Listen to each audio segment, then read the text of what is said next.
Hey, I'm back. Let's talk about some compliance stuff. Not necessarily tips, digital IDs.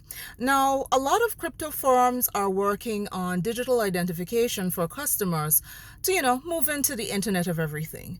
But what are some of the risks in relation to that? Compliance risks. Well, just like with the analog version, your passport, your driver's license, those things can be falsified. Now, if you're a techie, don't come after me. I know that you'll be talking about having blockchain technology to make sure that it's immutable, which means you can't tamper with it. And if you do, then people will be able to see a trace of that, or to put in other safeguards and cybersecurity provisions. But as with anything, remember that the criminal elements are always looking for ways to hack the system. So governments are looking at developing digital IDs for their citizens. They're the people that typically issue IDs, right? So they should be good at it, you would think.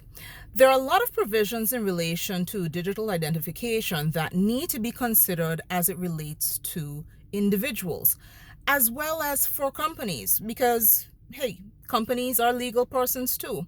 So when you're looking at your compliance requirements for a firm, you might want to consider whether a country has introduced digital IDs or they're beta testing them, and make sure that you get some documentation in relation to that if you are ever presented with a client, be it a person or a company, that is using digital IDs.